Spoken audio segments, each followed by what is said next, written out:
Thanks for tuning in for a new video. This time we're gonna look at something new from that Oracle is cooking. It's called JSON Duality Views, and it's gonna make application development a lot friendlier when using relational databases. So we build a small app here that with movies we can click through it. We can actually add comments. And the interesting part is here, in the backend, we consume a special type of database view where we query data, as you can see here, by like in GraphQL fashion. So you don't have any SQLs. It looks like a little bit like JSON, and that's also what's coming out of these views. We can actually consume this view over REST, get the data, and we can also write changes back with simple JSON. So we're basically building a bridge between relational databases and the front end that expects JSON. So let's get started. So to understand this concept, we have to go a little bit into the past and think about document stores. So we are front-end developers and we are building this website that shows movie information. So we have some info about movie, and here also a table with the cast of the movie. And if you think of a data structure as JavaScript front-end developers, we think of JSON documents. So we have this JSON with title, year, etc., and this cast array with objects of actors and roles. And so yeah, we think in this kind of relation because that's what we need to power our page. So the idea was, it would be really easy to just dump this JSON that we need in the front end in a document store. We can easily retrieve it and fastly and just power our page with it. That's really easy. But this concept has some flaws. So first one is, what if we go over to a different perspective? So this time we actually in a few months need a page that shows actor information. So we see here Samuel L. Jackson's info here, and he has also some info, and here is a table of movies he participated in. And if you now look at this document again, it's from the point of view of a movie. So if we want to get the data for this page, and especially for the movies table, we have to go through each movie object we have in our store, everyone, and check if Samuel Jackson is in the cast array. And if he is, we need to memorize it somehow, so we can build an array of movies he participated in. And this is now way more complex than just grabbing one document. And same goes if we want to, for example, for the parent page, we want to list all actors. We go to each movie object again, through each cast array object, and have to remember each unique name in there. So that's the whole more complicated than the first approach, just grab a document. Second problem here is duplication of information. So, of course, Samuel Jackson has participated in more than one movie. And we're gonna store the name information twice. You could argue, okay, he's not gonna rename, but we also have this Oscars field here that's already out of sync, and that's the problem here. So currently he doesn't have an Oscar, but when he wins one, we need to update every movie that has Samuel Jackson in there to put it to the same value. And if something goes wrong, you miss some, I don't know, something bad can always happen. We have what's here now is out of sync information, so we don't know anymore what's the truth, or both is maybe the truth, as for a different page, different information is shown, and that's not really nice. It would be better to store this information in only one place. Some use then what document store for actors, so We have another document store for actor information. We give him ID, name, and Oscars is now in here. And what we do in our movies objects, we reference it with the actor ID. That's, of course, could fix the problem, but in the end, we now don't have the advantage anymore we wanted to have in the first place, where we just grab a whole complete document and receive it. So now we also have like a fragmented database where we need to ask many places to get the information. And I would argue in that case, just go with relational databases in the first place. Full transparency, I'm a database developer. I work with relational databases all day long.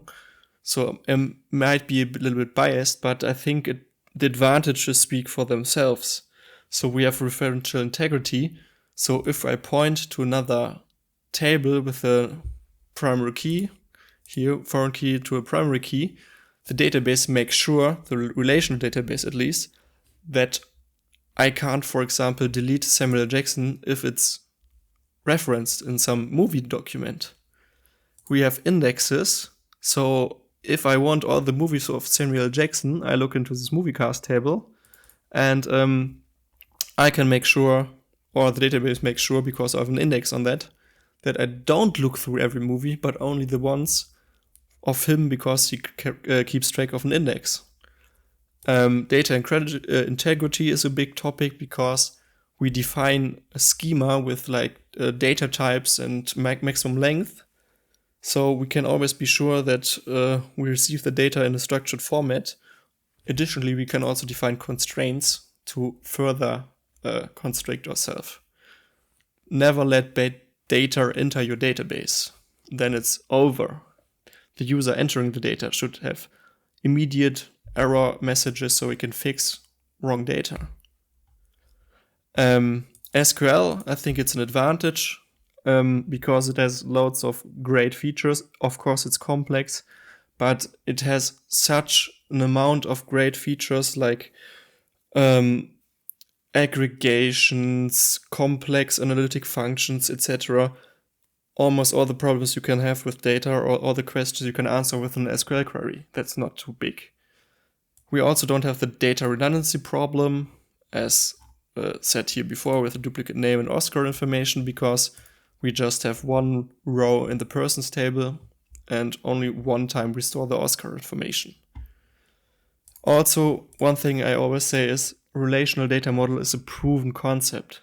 It's used for decades. It powers the biggest company in the world for decades. It's working great.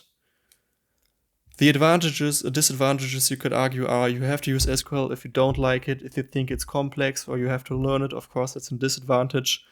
But yeah, again, you always need to learn something. I think the advantages are like enough for you to be a motivation to learn it.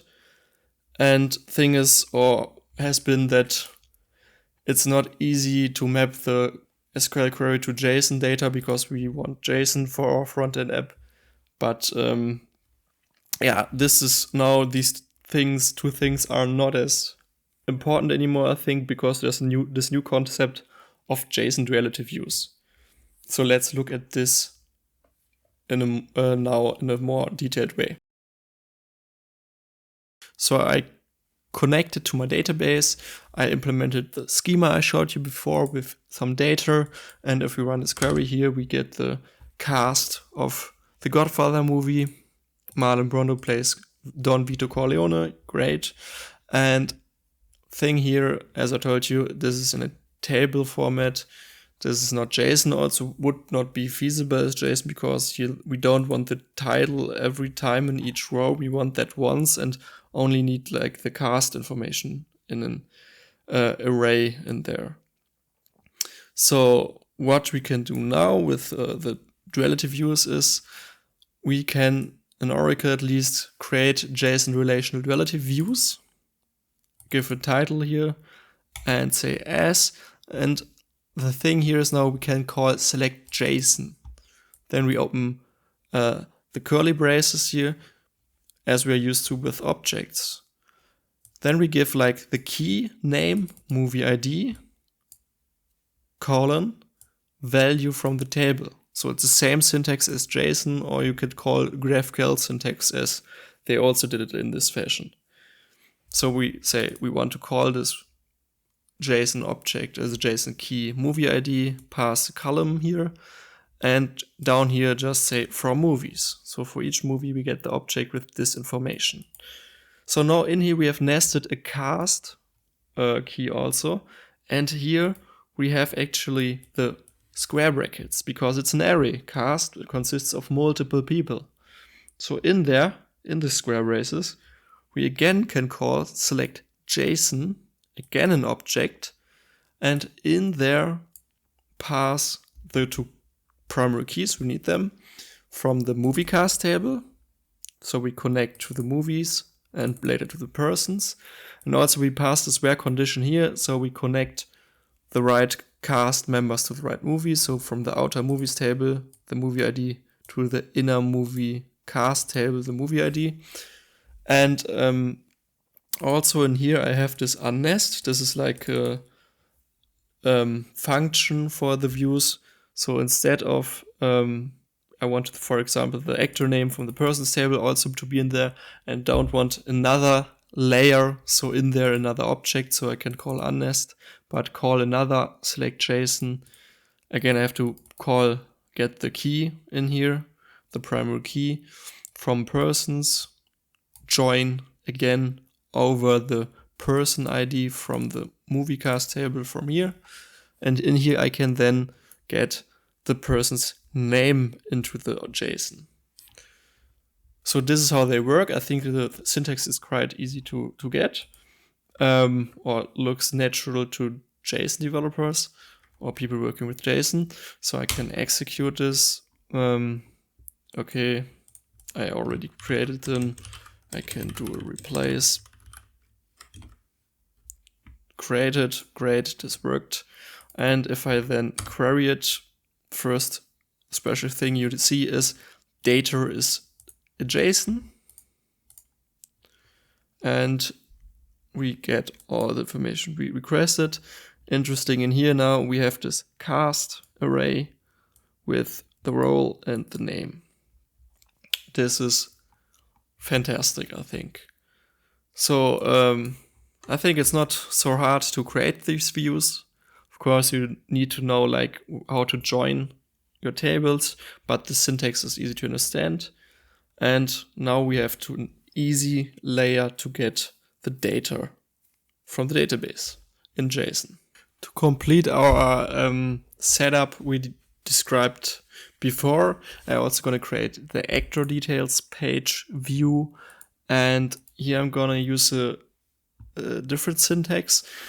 Oracle also supports this more GraphQL-like syntax. So notice how we here don't have any selects. Instead here we start with putting the table name before the object. Also here the keys don't need to be in strings. So before we had to select JSON and the keys are in parentheses or single quotes. And here we don't need that. I also give this special underscore ID key to let the view know this is the primary key of the root table. And then if I create the array here, so first we get the person's name, ID, then we want to know which movies he participated in. I put again the table name of the movie cast table. It's an array of objects. Put the primary keys in here, I need them, role, and then here again movies and unnest, so table name, unnest, I want the same layer, title, and here, and again I need the primary key. And I can create that, and I can also query it, and notice how we also can filter it if we access the JSON keys here, and then I can still put SQL operations like, and we now get Marlon Brando here, and we can see he played in Godfather and Apocalypse Now. Also notice the view returns some metadata, an e-tag and an as of, and this is also relevant later for writing data back to the views. But for now, we're actually good to go. So if we now want to run our or access the data via REST instead of a direct database connection, which makes it a little bit easier, and I think most people want that, we can do that with using Oracle REST Data Services. It's a small program that connects to the database, and you can really simply REST enable all the data, all your objects, so you can, without having to write any code basically. And it's a little bit, you have to set up the stuff. So this here is my Docker Compose for my database. So this is the first one. It's an official image from Oracle, some config stuff. And this is a Oracle REST Data Service, RDS for short thing. Also official image for that. Depends on the database. So this is how you set it up. It's pretty straightforward, but I'm not going to go into details here. If you want, I can make a separate video for that. But if you have it set up and running, you will get a web interface for your database. And in here, you can, for example, see all the views, get the data. And you can also then go to your view and say REST enable. Unfortunately, I have a small issue with my installation. It's a bug. I think it should get fixed pretty soon, but it doesn't work over the UI. So I'm gonna just do it with a direct database script. Can just call arts enable object, point to my view, and run the script. And successfully completed. If I now refresh, I can see here with the plug that it worked. I also can go to the REST thing here, auto REST. I can now see that I have REST enabled my views here. I can open a new tab, see that I can get data back. That's pretty cool. Also, and let's go to Postman to see how this works. So we can just, of course, as I showed you before, get the data, but we can also do like filters. So we have the query title, we can call instring endg, so we can get Avengers Endgame with all the data, and we can filter by equals movie ID, and more, as you can imagine. And this makes it easy to consume the data for our SvelteKit app. I can link here the documentation to all the operations we can use here in the description below. So now I developed a small app on the views, and this is a start page here. And for the start page, I actually added a super small duality view with just ID, title, year, and rating. And that's also one thing that's nice to do, is to basically follow the backend for front end approach, that you can create like a duality view for each page with only like the properties you need. So here I just show these three informations, and I need the ID for a link. So I only query the 4 attributes here. And so how I'm gonna use it in Svelte is I have a page server.ts, and in there I have a load function where I return the movies. What does the load functions do? It calls this little function that just calls another function where I pass my view name, say limit 250, just show all of them, type the response, and in there I just do generic fetch. So I build URL parameters, query my endpoint, fetch, and return the JSON. Thing that's important here for you, you can and of course should protect your API with like OAuth 2 or something. That's also pretty easy to do with the Oracle REST Data Services. I just did do it here for my demo purposes, but you should definitely do that. So nobody else can read or write to your data. So yeah, I just fetch this API. I get the data here. I have the load function in SvelteKit, return the movies, and then the front end is just a small, simple file where I get the data, and I loop over the movies and create this this table with all the rows in there. So that's this. So let's go into a movie, and behind that I have again a movie endpoint. Same thing happening here.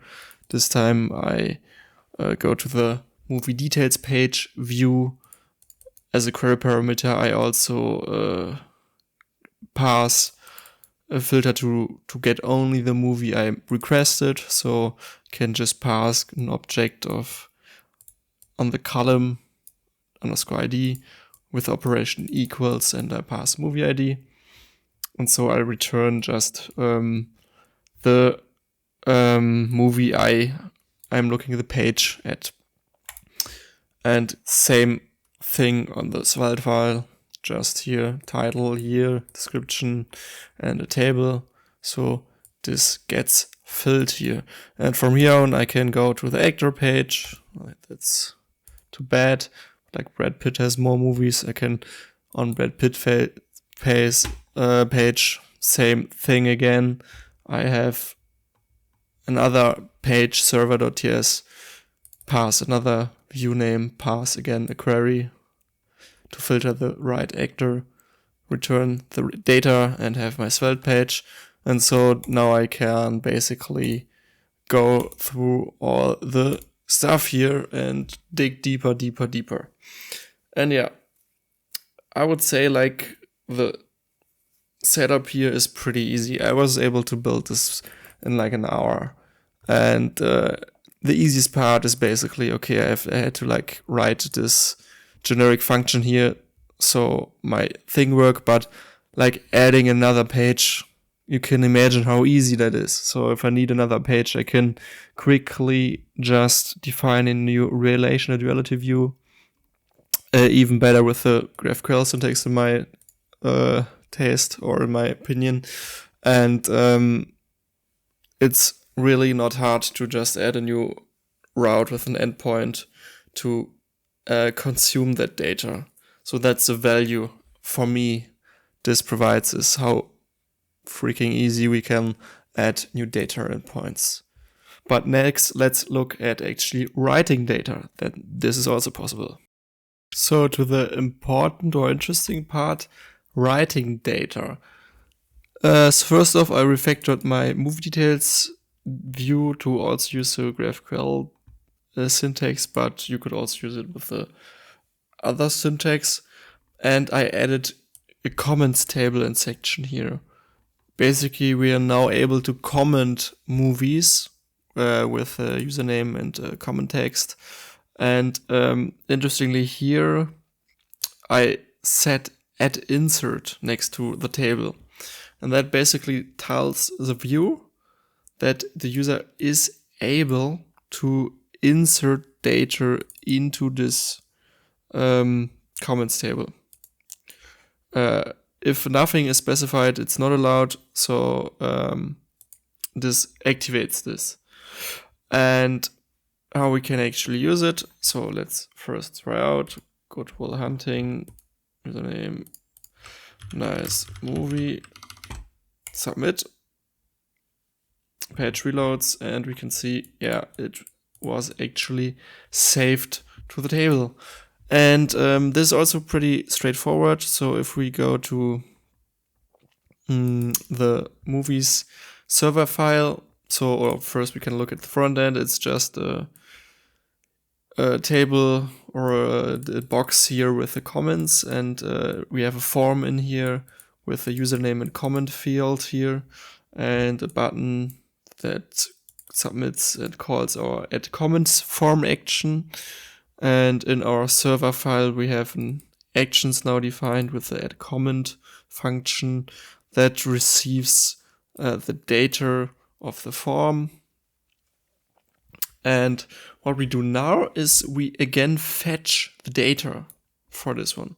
So we could somehow save this from the load, but it's not that costly to just fetch it again. And we also would get like changes to the movie or something if something would have happened in there. So we just get the recent data from the database. And then we just go to the comments area and push a new one. Comment ID will be automatically populated by the database. And we just pass the username and comment we got from the user, from the front end. I'll log it here. And then I call another function called write duality view data. And I'm going to pass again the view name. Data is just the object with an added comment. Operation is put. Put is for insert. Post is for update, and delete for removing a row from the database. And if we delete or we actually also need to define the document primary ID. This is the one we defined here with the underscore ID. So it's a movie ID for us. We can just pass it also in there, even though it's also in the here. This has actually the underscore ID type in there, but doesn't matter. We still pass it here. So what does this function do? Again, we're gonna build a URL.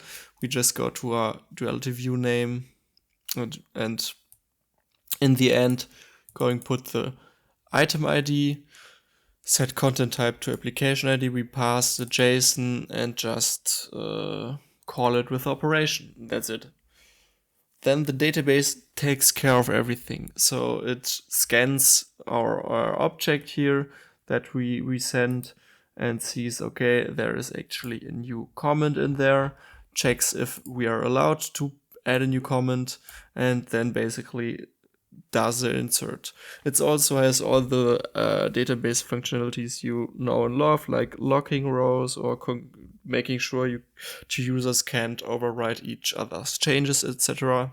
So data integrity is always granted. And so we can also like try out what if we try to, we are not allowed, for example, to change the movie title. So let's see what happens if I try to do that. So movie data dot title equals updated. Okay, great. Check that again. Internal server error. We do no real error handling for the front end, but doesn't matter. Can look in the terminal and we get 400 bad requests. If we would have looked into the body, it would also state that we try to change anything we are not allowed to change. And coming back to the backend for front-end approach, this is also, I think, pretty nice to structure security by, for example, if we wanted to, like, admin users to be able to change some of the data here, like title, year, description or something, we could just make a admin movie page. This is here the public page. And in there, then we could have like a similar view, but we say, for example, here we are allowed to update, to insert, also to delete maybe. We can also say, for example, I don't know why, but the rating should never be set manually. So we could say no update to a single column, etc. And this is actually pretty specific. Can read like the documentation. It's really complicated to what's allowed. Even you could define no check, for example, if you want to exclude columns from being evaluated for the E tag. So I don't know, temporary generated fields. you don't want to include in your hash of the row, you can include that here. And yeah, so we could have now add like a lots of different views, but I hope you get the concept of duality views. Let me know if you like him. I think there are also maybe some more features planned. Two things I can see or want to maybe have is like pagination for sub things. Like here we have like overall pagination, so we can limit like how many movies we get here, but we can't like limit cast, at least I'm not aware of it.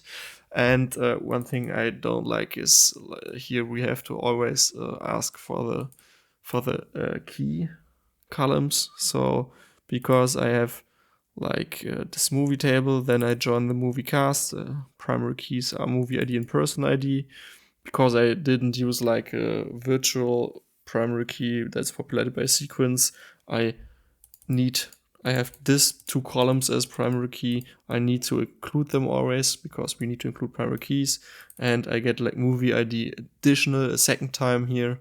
And for persons, I join again for person ID and I get second person ID.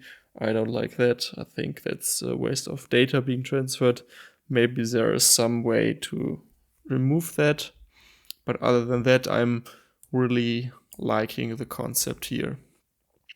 Yeah, let me know if you have some use cases or if you can see it like being a thing in the future for more databases. I really hope. And thanks for checking out the video. See you in the next one. Goodbye.